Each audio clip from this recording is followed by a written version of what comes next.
ደህና ሁኑ።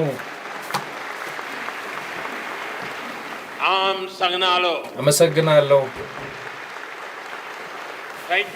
አዲስ አበባን የጎበኙት የህንዱ ጠቅላይ ሚኒስትር ናሬንድራ ሞዲ በአስራዎቹ ዕድሜ ላይ ሳሉ ለአጭር ጊዜ ከሀገር ሀገር የሚዘዋወሩ መነኩሴ ነበሩ።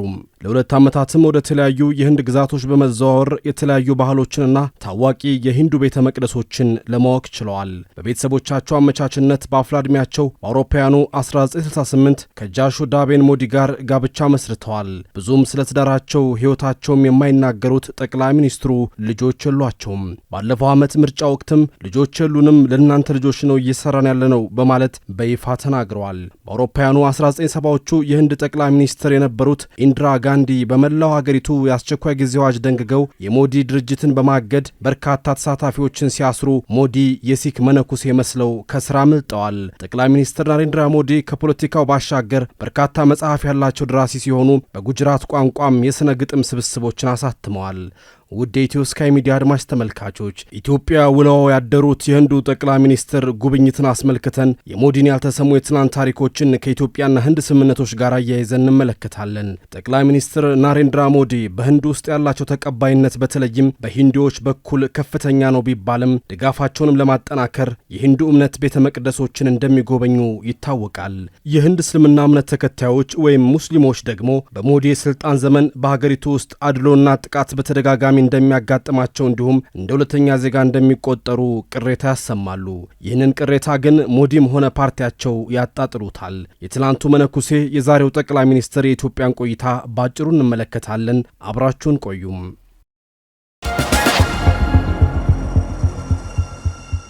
በኢትዮጵያ ይፋዊ ጉብኝት ያደረጉት የህንዱ ጠቅላይ ሚኒስትር ናሬንድራ ሞዲ ከጠቅላይ ሚኒስትር አብይ አህመድ ጋር በሁለቱ ሀገራት ዘርፈ ብዙ ግንኙነቶችና ውይይቶች ዙሪያ በመመካከር አዳዲስ የትብብር ስምምነቶችን መፈራረማቸው ታውቋል።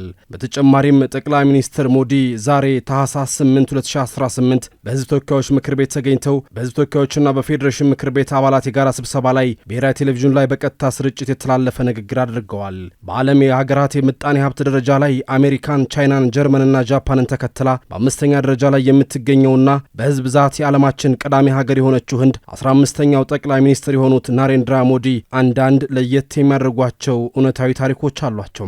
ከህንዷ ጉጃራት ግዛት ከዝቅተኛ ደረጃ ተነስተው በዓለም ታላላቅ ምጣኔ ሀብት ካላቸው ሀገራት መካከል አንዷን ለረጅም ጊዜ ለመምራት ችለዋል።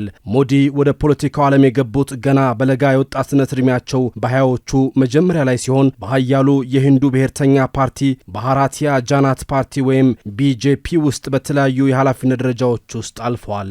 በአውሮፓውያኑ 2001 የጉጃራት ግዛት ዋና አስተዳዳሪ፣ በ2014 ደግሞ የህንድ ጠቅላይ ሚኒስትር በመሆን ከፍተኛውን ስልጣን ጨብጠዋል። ከ10 ዓመታት በላይ በመሪነት ስልጣን ላይ የቆዩት ናሬንድራ ሞዲ በህዝብ ዘንድ ያላቸው ተቀባይነት ከጊዜ ወደ ጊዜ በመጨመሩ ለሶስተኛ የስልጣን ዘመን ባለፈው ዓመት በተካሄደው ምርጫ ላይ አሸንፈዋል። ጠቅላይ ሚኒስትር ሞዲ በህንድ ውስጥ ያላቸው ተቀባይነት በተለይም በሂንዶች መካከል ከፍተኛ ሲሆን ድጋፋቸውንም ለማጠናከር የሂንዱ እምነት ቤተ መቅደሶችን ይጎበኛሉ።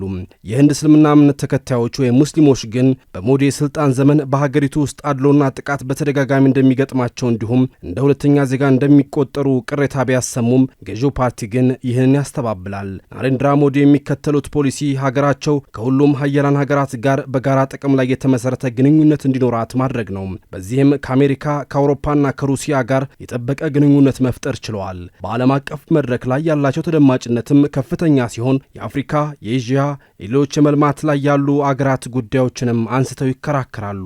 በተለይም ከ2 ዓመታት በፊት ህንድ ባስተናገደችው የቡድን 20 ጉባኤ ላይ በማደግ ላይ ያሉ ሀገራትን ድምፅ በማሰማት በዓለም መድረክ አድናቆትን አግኝተዋል። ምንም እንኳን እየጨመረ ባለው የሥራ አጦች ቁጥርና የዋጋ ንረት ምክንያት ትችት ቢገጥማቸውም ጠቅላይ ሚኒስትሩ በህንድ ውስጥ ልማትን በማስፋፋትና በህዝባዊ መድረኮችም ላይ በመገኘት ተወዳጅነትን በማትረፋቸው እርሳቸውን በተደጋጋሚ ከመመረጣቸው በተጨማሪ የፓርቲያቸው ተወዳጅነትም ጨምሯል። የህይወት ታሪካቸውን ስንመለከተው መለስ ብለን ናሬንድራ ሞዲ በአስራዎቹ ዕድሜ ላይ ሳሉ ለአጭር ጊዜ ከሀገር ሀገር የሚዘዋወሩ መነኩሴ ነበሩ።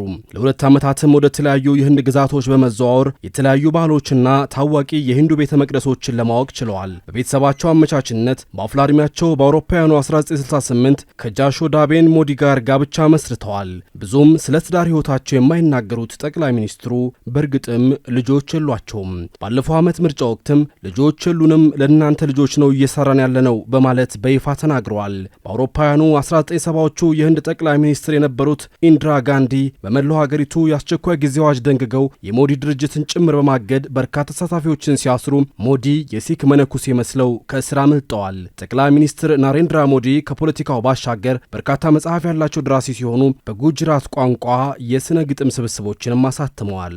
ሞዲ በሚከተሉት የጾም ስነ ስርዓት የሚታወቁ ሲሆን በአንዳንድ ወቅቶችም ሙሉ በሙሉ ለ9 ቀናት ራሳቸውን ከምግብ አቅበው ትኩስ ውሃ ብቻ በመጠጣት እንደሚጾሙ ይነገራል።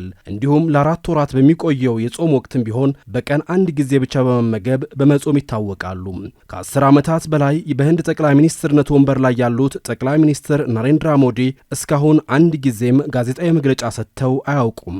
ነገር ግን በጥንቃቄ የተዘጋጁ ጥቂት ቃለ ምልልሶችን ሰጥተዋል። ናሬንድራ ሞዲ የተወለዱት በአውሮፓውያኑ መስከረም ወር ላይ 1950 ሲሆን ህንድ ነጻ ከወጣች በኋላ ተወልደው የመሪነት ስልጣን የያዙ የመጀመሪያው ሰው ናቸው። ቀደምቶቹ ጠቅላይ ሚኒስትሮች በሙሉ የተወለዱት ህንድ በእንግሊዝ ቅኝ ግዛት ስር ሳለች ነው። ለገጽታቸው ጠንቃቃ መሆናቸው የሚነገርላቸው ሞዲ በህዝብ ዘንድ ያላቸው ገጽታ በጥንቃቄ መቅረጽ የቻሉ ተብሎላቸዋል። ካለባበስ አንጻር በትውልድ አካባቢያቸው የሚታወቀውን ባህላዊ ልብስ የሚያዘወትሩ ሲሆን ፎቶቸው በሰፊዋ ህንድ ውስጥ በግዙፍ የማስታወቂያ ሰሌዳዎች እስከ ኮቪድ ክትባት የማይታይበት ቦታ የለም። ጠቅላይ ሚኒስትር ናሬንድራ ሞዲ በእርግጥ በዛሬው የህዝብ ተወካዮች ስብሰባ ላይ ምን ተናገሩ? ትናንት ከሰዓት በኋላ አዲስ አበባ ገብተው ዛሬ ከሰዓት በኋላ ከአዲስ አበባ የተሰናበቱት ናሬንድራ ሞዲ በህዝብ ተወካዮች ምክር ቤት ተገኝተው ለህዝብ እንደራሴዎች ንግግር አድርገዋል። ለፌዴሬሽንና ለህዝብ ተወካዮች ምክር ቤት አባላት ባደረጉት በዚህ ንግግር ኢትዮጵያና ህንድ ያላቸውን ታሪካዊ ግንኙነት በማንሳት አድንቀዋል። በመካከላችሁ ስገኝ ታላቅ ደስታ ይሰማኛል። እዚህ በኢትዮጵያ የአንበሶች ምድር በመገኘቴ ትልቅ ኩራት ይሰማኛል ብለዋል። በ1.4 ቢሊዮን ህንዳውያን ስምም የወዳጅነት የመልካም ምኞትና የወንድማማችነት ሰላምታይን አቀርብላችኋለሁ ሲሉ ተደምጠዋል። ጠቅላይ ሚኒስትር አብይ በተገኙበትና ባደረጉት በዚሁ ንግግር ላይ በህንድና በኢትዮጵያ መካከል ያለው ዘላቂ ትስስር ጠንካራነቱን ገልጸዋል። ጠቅላይ ሚኒስትር ናሬንድራ ሞዲ በኢትዮጵያ ድር ቢያብር አንበሳ ያስር የሚል አባባል እንዳለ ተነግሮኛል። በህንድ ደግሞ ልቦች የሚያብሩ ከሆነ ተራራ መግፋት ይችላሉ የሚል አባባል አለን። እውነትም አብሮ መስራት ጥንካሬ ነው፣ ትብብር ኃይል ነው ብለዋል። ዛሬ በዓለም ደቡባዊ ክፍል ያለው ህዝብ እንደ ጥንታዊ ስልጣኔ ባለቤት እንደ ወዳጅ ኢትዮጵያና ህንድ በጋራ ይቆማሉ ሲሉ በሁለቱ ሀገራት መካከል ያለውን ትብብር ጠቅሰዋል። የህንድ ኩባንያዎች ከ5 ቢሊዮን ዶላር በላይ በኢትዮጵያ ውስጥ መዋለ ንዋያቸውን ማፍሰሳቸውን የጠቀሱት ጠቅላይ ሚኒስትሩ በጨርቃጨርቅ ማኑፋክቸሪንግ፣ በግብርና፣ በጤናና በሌሎች ዘርፎች ላይ ተሰማርተው እንደሚገኙ አክለዋል። የህንድ ኩባንያዎች ከኢትዮጵያም የውጭ ባለሀብት የበለጠ በኢትዮጵያ ውስጥ ሀብታቸውን ያፈሰሱ መሆናቸውን ጠቅላይ ሚኒስትሩ ጠቅሰው ከ75,000 በላይ ለሚሆኑ ሰዎች የሥራ ዕድል መፍጠራቸውንም ጠቅሰዋል። በሁለትዮሽ ግንኙነቱ ወደ ስትራቴጂክ አጋርነት ከፍ ማለቱን የተናገሩት ጠቅላይ ሚኒስትር ሞዲ ይህም በቴክኖሎጂ፣ በፈጠራ፣ በማዕድንና በአረንጓዴ ኢኮኖሚ መስኮች የሚደረግ ትብብር እንዲሁም አጋርነት ላይ እንደሚገለጽ ተናግረዋል። በኢትዮጵያና በህንድ መካከል ያለው ሁለትዮሽ ግንኙነት ተጠናክሮ ይቀጥላል ሲሉ የተናገሩት ጠቅላይ ሚኒስትሩ ሀገራቸው የምታደርገውን ድጋፍ ለማጠናከርም ያላቸውን ዝግጁነት ገልጸዋል። በቴክኖሎጂ ሽግግር፣ በሳይበር ደህንነት፣ በአቅም ግንባታ፣ በግብርና፣ በትምህርት፣ በጤናና በትብብር ለመስራት ዝግጁ ነን ብለዋል። ሁለቱ ሀገራት ስለሚጋሯቸው ታሪኮች፣ ቅርሶችና ፍላጎቶች ያነሱት ሞዲ በህንድና በኢትዮጵያ ህዝብ መዝሙር ውስጥ ሀገር በእናትነት መመሰሏን በማንሳት ያለውን አንድነት አስረድተዋል። ይህም የኩራት ምንጭና ለሀገር ያለ ኃላፊነትን ያሳያል ሲሉ አክለዋል። ጠቅላይ ሚኒስትር ናሬንድራ ሞዲ በኢትዮጵያ ቆይታቸው ከጠቅላይ ሚኒስትር አብይ አህመድ የክብር ኒሻን ተሸልመዋል። የናሬንድራ ሞዲን የህይወት ታሪክ ስንቃኝ ቢቢሲን በምንጭነት ተጠቅመናል።